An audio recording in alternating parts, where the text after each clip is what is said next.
ఇక ఎవరన్నా గాచారం బాగలేక బయట దేశం పోతే ఆయనకేంది బారు బూరు బస్సానపేట బయట దేశం పోయి బగ్గ సంపాదిస్తుండ్రు అని అంటారు. కానీ బయట దేశంలో వాళ్ళ బాధలు ఎట్టున్నాయంటే ఇక ఈ చెల్లె ఏమంటుందో ఈయన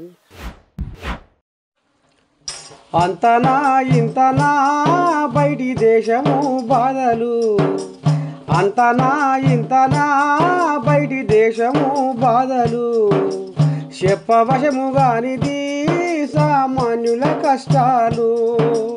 అంతనా ఇంతనా బయటి దేశము బాధలు, నిట్టా నిలువునా ఆగమైతున్నారు పేదలు. పాపం కొత్త అప్పుకు పోతే పాత అప్పు పైన పడ్డట్టే ఉందిలా. ఈ వ్యవహారం పాడైపోను కదా. ఏ సమాధానం ఉందల్లా 2 రూపాయలు సంపాదించుకొని సంసారం వెళ్ళ తీసుకుందాము అప్పు కట్టుకుందామన్న ఆలోచనతో పొలిమేర దాటి ఖండాలు దాటి సముద్రాలు దాటి బయట దేశంలో అడుగు పెడితే భరించలేని బాధలు తలకాయ చుట్టుకునేట నుల్లా. ఏం చెయ్య ఇట్లా చెయ్య, కనీసం తిందామంటే తిండి లేదు, మేము ఎట్లా బతకాలి, ఏం చేయాలి, ఎట్లా కష్టం చేయాలి, ఇగో గిసవంటి బాధ అనుభవిస్తున్న దుబాయ్కి వచ్చి అని. పాపం కోనసీమ జిల్లా మండపేట నియోజకవర్గంలో కపిలేశ్వరపురంలో ఇగో ఈ రకంగా గీసెళ్ళే ఆంబాయం వెళ్ళబోసుకుంటుందిలా. చూడాల మరి దీని మీద మరి లోకేశమయ్య నారచంద్రయ్య ఎట్లా ఏ రకంగా ఈ చెల్లెకు మరి పాపం సాయం చేస్తారో ఎట్లనో ఏం కథో. కానీ మొత్తానికైతే ఈ చెల్లె ఆయాస పడుకుంటా ఆంబాయం వెళ్ళబోసుకుంటుందిలా పుట్టడు దుఃఖంతో. పాపం ఈ చెల్లెకు వచ్చిన కష్టం చూస్తురా. బయట దేశం పోతే ఎన్ని బాధలు, ఎన్ని కష్టాలు, ఎన్ని కన్నీళ్ళు. అబ్బా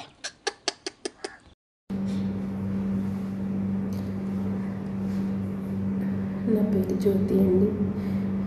కపిలేశ్వర మండలం ఇది వల్ల గ్రామం. అయితే మాకున్న ఆర్థిక సమస్యను బట్టి నేను ఒక ఏజెంట్ నమ్మి నేను అబ్దవి వచ్చానండి. 4 ముగ్గురు ఉంటారు. నన్ను ఇక్కడ తీసుకొచ్చి పెట్టారండి. ఇక్కడైతే 4 ముగ్గురు లేరు. ఒక్కరిదాన్ని చేయాలి పని అంతా, అలాగే చేయించుకుంటున్నారు. అయితే సరిగ్గా తిండి పెట్టడం లేదు,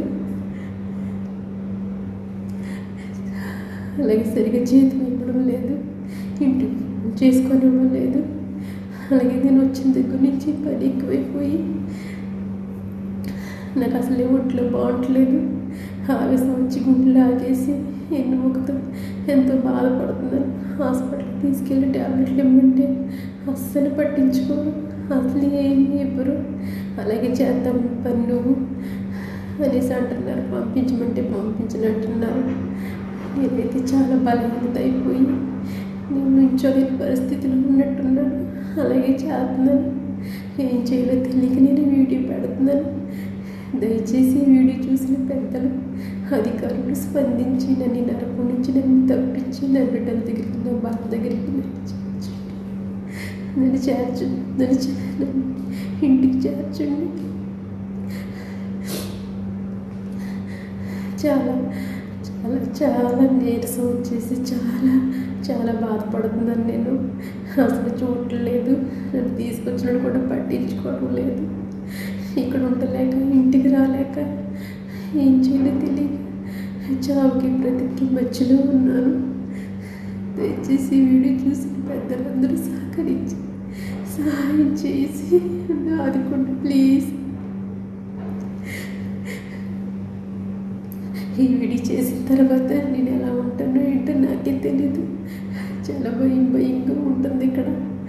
అసలు 2 రోజులు కూడా అన్నం పెట్టకు, ఒకసారి చాలా వేదన.